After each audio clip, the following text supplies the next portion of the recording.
been such a great week, actually, Xolani. I must just tell you, I've just been listening to the BBC, and of course we beat Great Britain to the gold medal in the rowing yesterday, and they were really expecting that medal.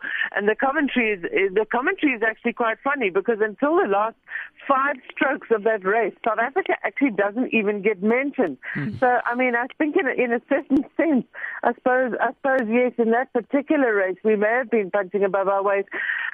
But the thing is, I mean, the gold medal may not have been expected yesterday. Chad le Clos may not have expected to beat Michael Phelps. But I mean, both of them would have hoped for a medal. Cameron van den Berg, I think, has been aiming at this gold medal all along. So he really was hoping for that, and we actually got interviewed by the Japanese media after that race, because they were expecting their guy to win the gold medal. But we said all along that we thought Cameron did have the ability. I think there's an element of truth in both of them. To some extent, yes, we are punching above our weight in terms of where we are right now. Because if you look at countries like Great Britain ahead of these Olympics, countries like China, even countries like South Korea, they target specific sports and they spend a lot of money training people to take part in those sports. And when I say that, it's not a 4-year Olympic program. It's a program where they take kids who show talent at the age of 10, 11, 12 and start grooming them for the Olympics. So I think on a certain level, at the moment, yes, we are punching above our weight, or punching at least at our weight, which we certainly didn't do in Beijing. Because we just don't have the kind of resources and the kind of programs that some of these other countries have. You know, I think that's a very important point, because I heard Chad le Clos' father talking in one of the interviews. He said that at some point he had to use his own 70,000 rand. He had to take Chad to London for some tournament. But also there was a comparison made yesterday between the South African team, the lightweight 4, and the British team, and the kind of budget that was there for them. And you realize that actually we're not putting any resources at all compared to what other countries are doing there, Janet. You know, the rowing team is a very good example of the kind of resources. In the last 4 years, the UK lottery has given £27 million. That's something in the region of over 300 million rand just at British rowing. Now, that's bigger than the budget of our entire Olympic sporting program in the last 4 years, and that money went just to rowing. So yes, I mean, the resources that get thrown at these sports are unbelievable. And British cycling is always a very good example of what you could do with the right amount of money and the right amount of support. Because you look at what the British Olympic Committee targeted cycling ahead of the Beijing Olympics, and British cycling is absolutely phenomenal. They've reaped the rewards of that, and it's all about putting money and putting resources and giving people opportunities. And we just don't. We're not. Our country, where it is at the moment, is not in a position to throw that kind of money at sport. I suppose the question then, Dr. Manjra, is what is it that these athletes have done that has given them that extra edge? I'm talking particularly about Chad and, of course, the rowing team yesterday. Xolani, I think we need to pay tribute to the athletes themselves. I think all of the athletes have enormous talent. It's how you nurture that talent with scientific support and with the proper coaching, and I think that's the recipe for victory. If you look at the rowing team, they've got a phenomenal coach in Roger Barrow, who won a medal in Athens with the team, and now who's won a gold with this team in London. So I think coaching plays a critical role, as well as scientific support. And SESCOC's approach to the entire to the Olympic team and the OPEX athletes is that for the last 4-year cycle, when we came back from Beijing, we realized that something was wrong. And I think there was a turnaround strategy, and you're seeing the success of the turnaround strategy now, where we've won 3 medals. So to me, it's about talent. It's about nurturing the talent and identifying the talent.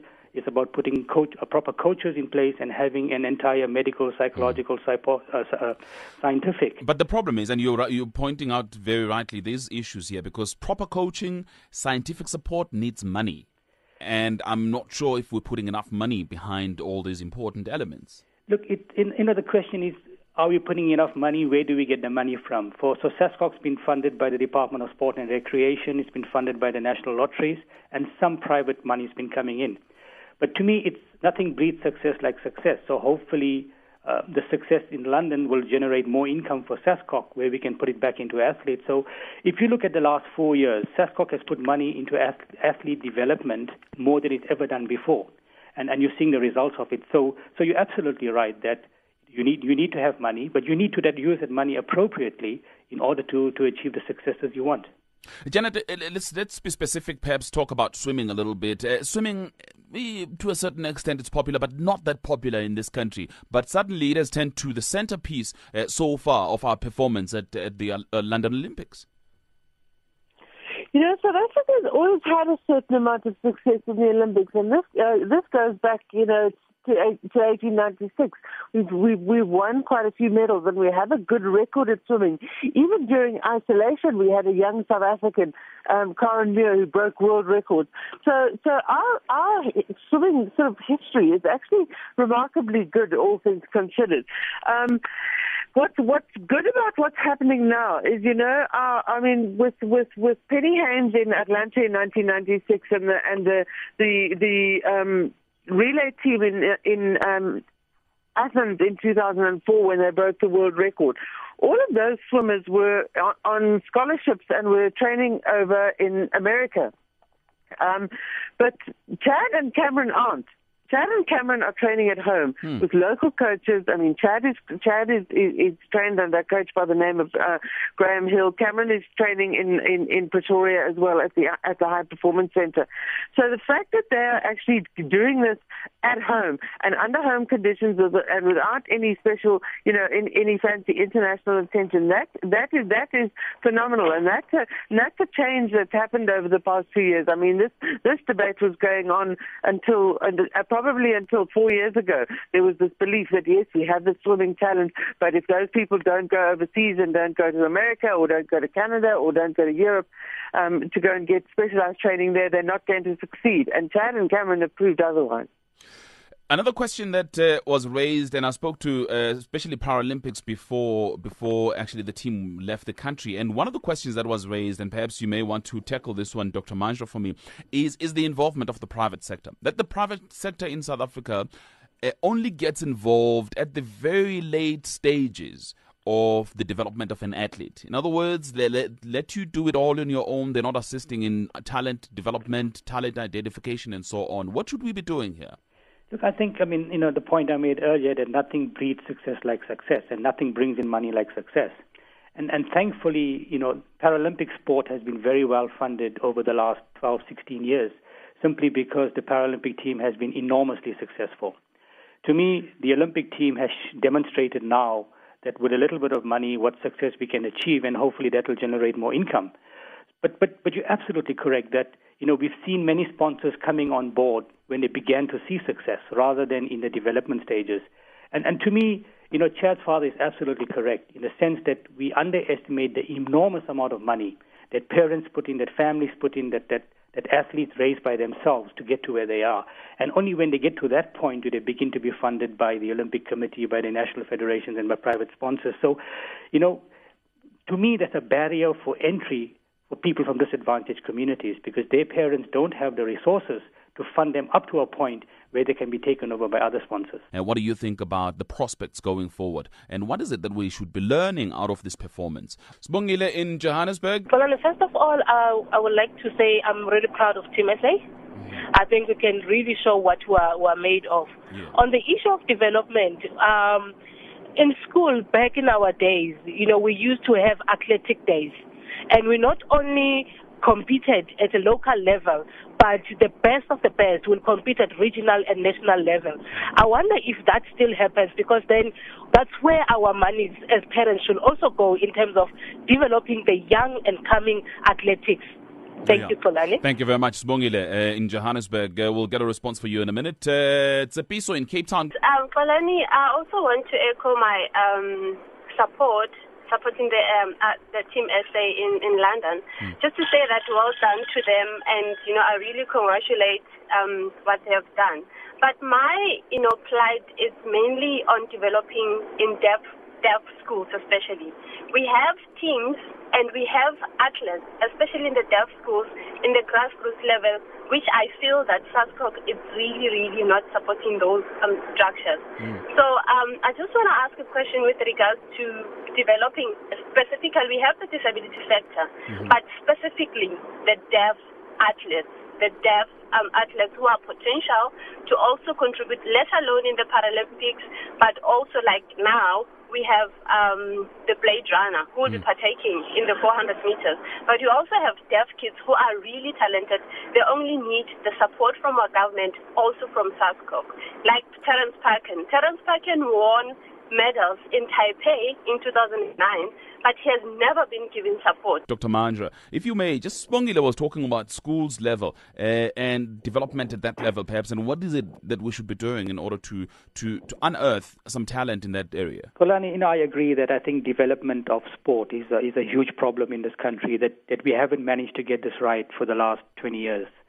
So it's a critical area for us. Now, people expect SASCOC to be everything to everybody, and SASCOC largely focuses on elite athlete development, and to me it's important that they maintain their focus on that. School sport has largely been the competency for the Department of Sport and Recreation, and they've got a schools program which hasn't been as effective as we'd like it to be. But I know that Minister Fikile Mbalula is really passionate about school sport, and currently there's negotiations between the Department of Sport and Recreation, SASCOC, as well as the Department of Education to try and get school sports back on track. Because to me, school sport is where your talent comes from, where you've got to identify the talent and you've got to take them up the chain to proper coaching and scientific support, etc. So it's important. I remember I read a story of one of the athletes in Britain, and the reason she got into rowing, I think it was, that they put an advert out in a newspaper looking for somebody above a certain height. And within 4 years, she was an Olympic athlete. So to me, it's important that, there's a lot of talent out there. We need to be able to identify and nurture that talent so that we get more Olympians and more gold medalists in this country. So I agree entirely that the development of school sport is critical in this process, and we need to focus upon it, but we need to get the right formula for it, and we haven't got it yet.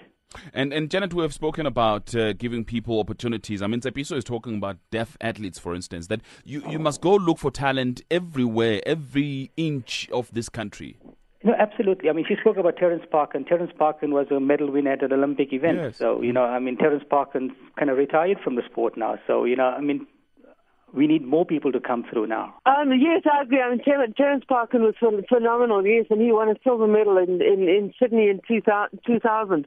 But I think, the same can be said about deaf schools, as was mentioned earlier about rural schools. But it's not just about putting a swimming pool into a community or putting a field into a community, because that in isolation doesn't work. And I think that has been part of the problem, is that and I think I agree that I think Minister Mbalula has identified that the situation wasn't working, and the fact that the way the mass participation as opposed to above everything else, has actually not been a solution to this whole situation.